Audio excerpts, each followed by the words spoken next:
Hi, everyone, and welcome back to another episode of Bobble Pod. I've got a very, very exciting episode for you guys today.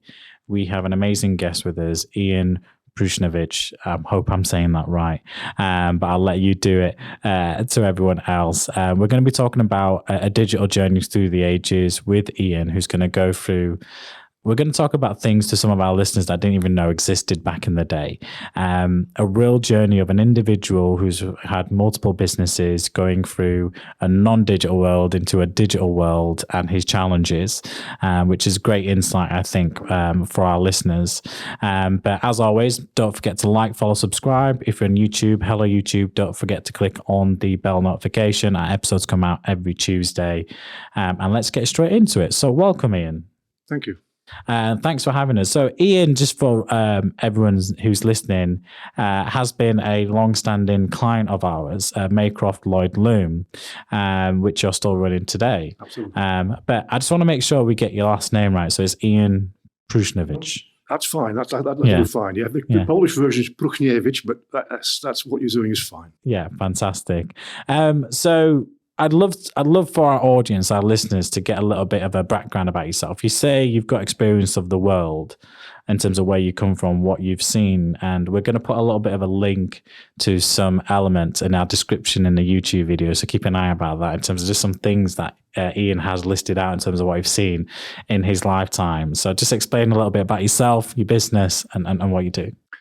Well, today I'm just basically involved still at my age of 75 in retailing furniture. I'm in a very specialised area of furniture called Lloyd Loom.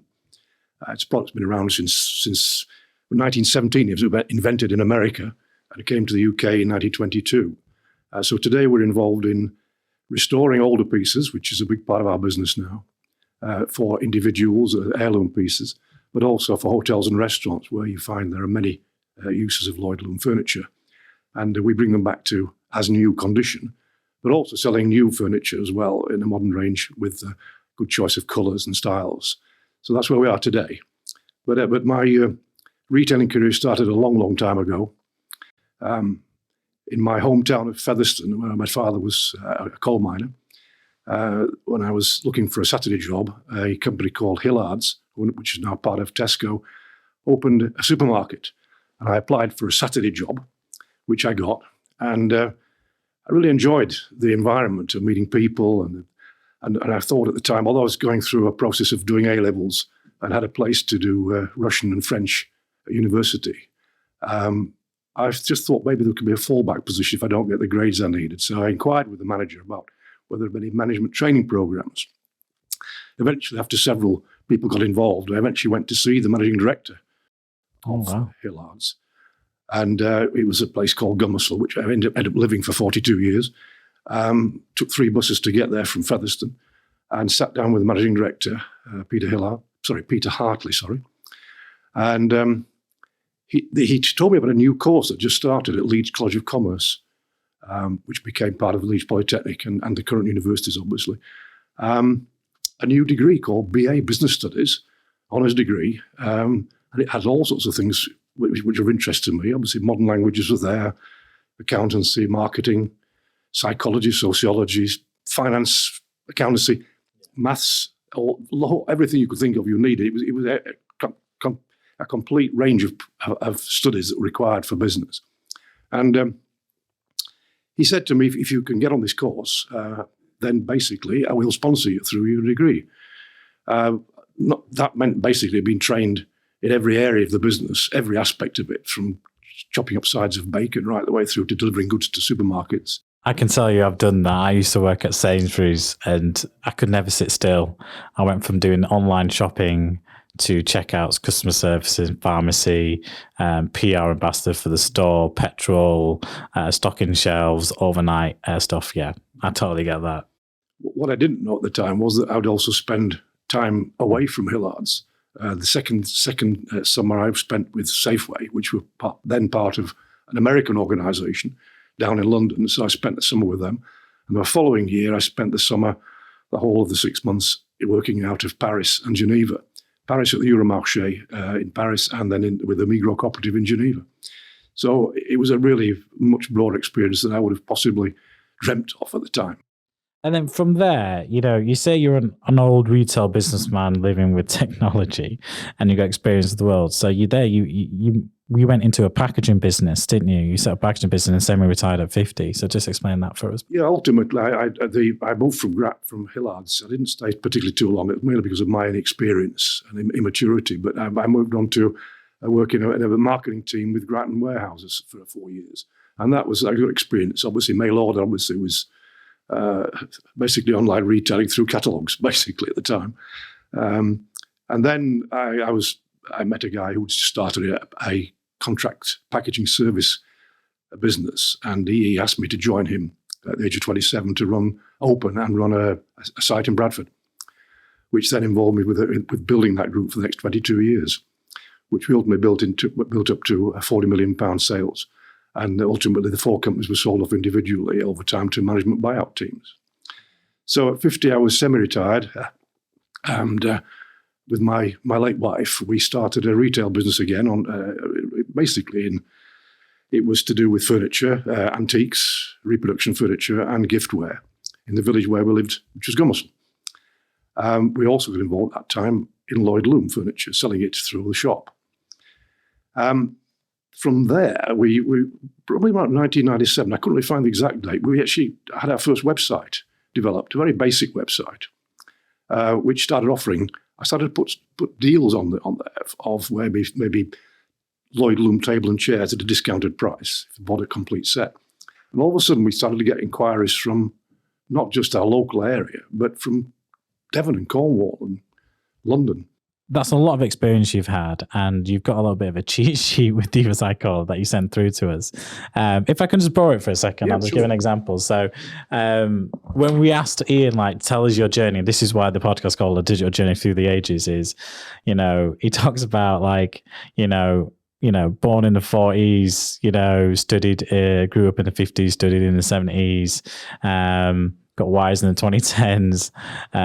Turns out you lived through 8 different decades, 2 different centuries, 2 different millennia, gone from telephone with an operator to long distance video calls, from live matches on the radio to basically now 3D HD TV, from, when you first got computers and punch cards and floppy disk, and I would probably want to know what a floppy disk is, which is what the save icon is on your actual computers, to smartphones, from long trousers, Oxford flares to blue jeans and style.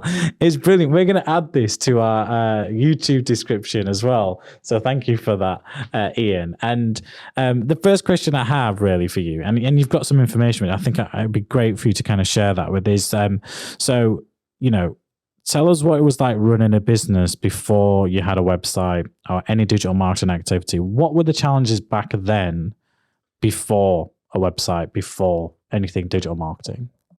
Basically, was obviously getting customers. It was the day. We were principally in the packaging involved with very large companies supplying Procter & Gamble, Unilever, Colgate, Palmolive, people like that. So basically, to win business, you had to go out and get it. There's no way of promoting it via a website or people finding you on Google AdWords or whatever. AdWords, I still call it AdWords, I'm afraid. Yeah. It's still, I'm just saying that, noted, AdWords started in 2002, apparently, as a product. And we actually probably started using it in 2003 in its basic form. So that you had to go out and get the business effectively. You physically go out, and a lot of the time, my time was spent on the road doing 30,000, 35,000 miles a year in a car, going out and talking to people. So that was the big change, obviously, where you've now got a lot of different channels, digital channels, through which you can actually attract more business.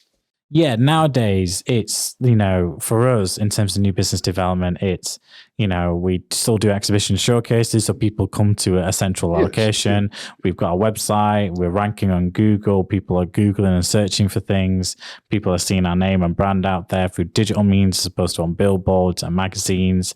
You've brought in a service and supermarkets magazine. Can you please explain that to us? You explained that to us beforehand, if you want to kind of show it to camera as well.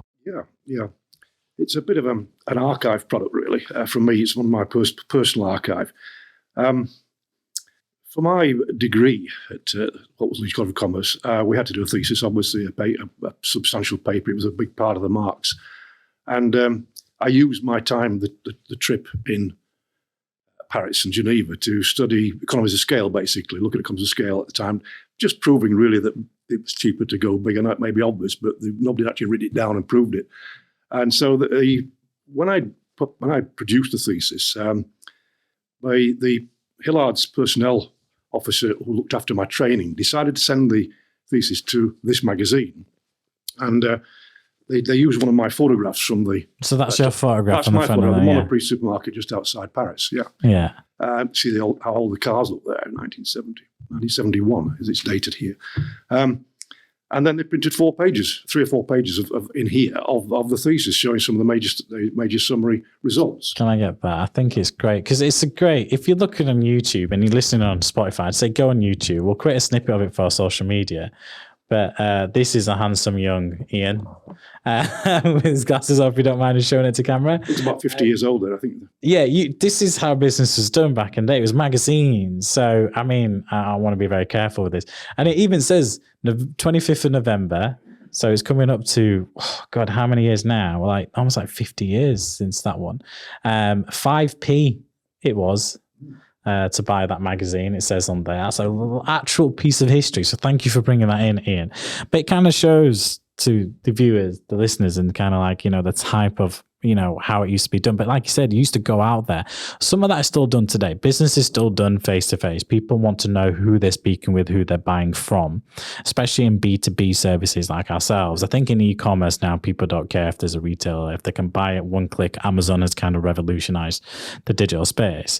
So you were highlighting it a little earlier when you were talking about when you first got your website in 1997. So the next question I've got is, when did you realize that digital marketing had to be incorporated into your business? What was that light bulb moment when you realized that actually, yes, we need to do more in the digital space? I think obviously competition is a big factor here. People, you're looking what your competitors are doing, and in our world of Lloyd Loom, there are not that many competitors. So we have to be able to compete with them, and therefore we have to be up to date with our digital marketing activities. And our social media campaigns. But in saying when, obviously it's a gradual evolution of that. I mean, as I said, we actually started doing AdWords when it first came out. It was a very simple system then. Basically, you looked at a keyword and you bid for it. And if you paid more for it, you actually were ranked above everybody else. A bit more complicated these days with the campaigns. And it's where we obviously is where perhaps I struggle a little bit these days in keeping up with that technology, is where we need to use people like Bobble, obviously, to support us. Yeah. But it's been a gradual evolution of I mean, obviously the websites have to become more sophisticated, and they talk about words like SEO start to appear, and you say, well, we need people to define what SEO means. Do we use, say, Lloyd Loom more often? And it's not quite as simple as that. So that's where we need the expertise, of people like yourself. So you mentioned you set up a website for Lloyd Loom. It was 1997. It was for actually Maycroft Furnishings, the shop. Yeah. And we mentioned in there the fact that we sold Lloyd Loom and that we were offering some deals. Yeah. And then Google Ads kind of came out in 2001, 2002. And you said you were doing it about 2003. Wow. I was at the beginning of high school then. I was probably in year 7, year 8, which kind of tells you how young I was. And here's Ian already getting into the first stage. Just to have someone who knew what that looked like, in terms of Google Ads. And I was like, it's just absolutely fascinating. I'm having a bit of a fan moment right now in terms of what it's like. So what are the challenges you've kind of faced? You highlighted this just then in terms of like when evolving in the digital marketing world as a business and as an individual. Obviously, you highlight your age now, you're 75 years old. You talk about, acronyms like SEO, Google. Back then, it was just one keyword. Whoever bid the most got it. Now you got Performance Max campaign, something we've recently helped you restructure with your ad accounts. Now we just consult and support Ian with training and support so you can manage yourself as an individual small business. So what are the challenges you're facing right now as someone who's seen it all with your age and experience as a business owner, as an individual in the digital marketing world? I think it's just keeping up to date. I think keeping up to date with the changes. Obviously, we talked about the changes we've been through over the years, but it seems like the speed of change seems to be getting faster. And it's because I'm getting older and therefore slowing down a bit. But obviously, one of the things that people say, why are you still working at 75 when I could have retired probably years ago? I enjoy working, and having been involved in business since I was sort of 18 and starting at Hillard's on a Saturday, I would have a big hole in my life if I wasn't involved in something. I don't have the pressures, the financial pressures I had when I was younger. In my family, I've grown up. I've got grandchildren, obviously. So the pressures are not there to perform like I used to perform in any sense. But I enjoy the Lloyd Loom business. I enjoy what we do. And I still get pleasure in meeting customers and getting a nice review that says we've done a great job.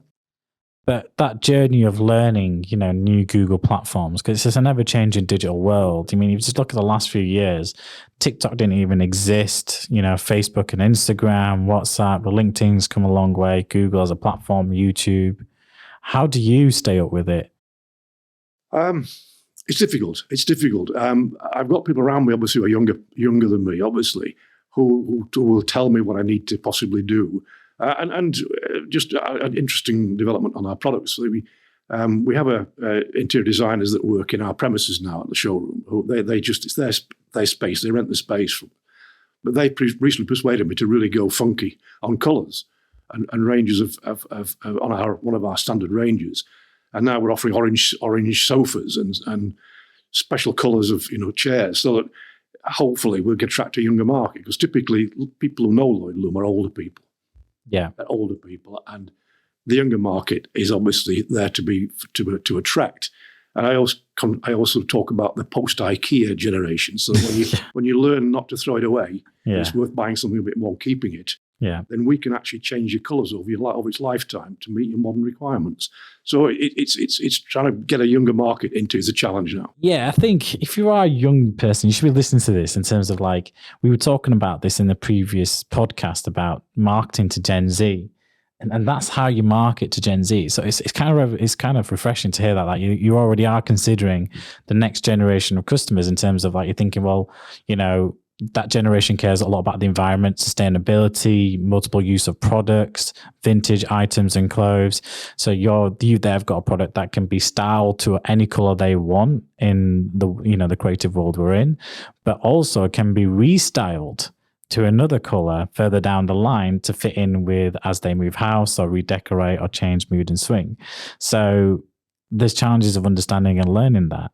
So what have you yourself learn about digital marketing, and what advice would you give to any other business person who's listening today? Well, you have to be engaged with it for a start. You've got to engage with it, otherwise you're going to be going nowhere. And you need to get the right advice. Unless you've spent an awful long time learning what to do yourself, which is obviously most people in running business don't have that amount of time. So you need to take the right advice, basically. Yeah, I always say it's learning what not to do. And that can be costly and can take time. But essentially marketing with key clients, we are taking them on a journey of what not to do, because we know what works. It's understanding what doesn't work, and you have to continually A/B and test and come up with it. So I always have this final question for our guests, and I love this question, which is, if there's one thing our listeners should take away, or a piece of advice that you would give them, based on your experience, everything we've discussed today on this podcast, what would that be and why? Two things, really. Customer focused. In the end, without the customer, we don't have a business. So really think about what your customer needs and supply it, whatever that is. And obviously take the right advice and embrace modern technology. Couldn't have said it better. No, I'm probably said it better. So yeah, there's a lot of information and content out there for people to get. We've got the podcast. We've got guests like Ian to come on board. But if you want to learn more about Ian and his journey, if you want to go see his products, we've got a link to the website, www.lloydloom-uk.co.uk. Maycroft Lloyd Loom is the brand. We'll put a link in the YouTube video and all our articles and when we push out on social media. So if anybody's watching or listening or seen a snippet, feel free to have a look at the website if you want to update your house or design. Ian, thank you for being on the podcast. We appreciate you coming all this way. We appreciate your time. That journey has been amazing. We've got some great content there in a short space of time to share with our listeners. We'll be back again, listeners, next week. Don't forget to like, follow, subscribe. Remember, use the @handle @Bobble Digital to follow us across all our social media. Use the hashtag Mr. Bobble or Ask Bobble or Bobble Pod when tagging in or asking questions.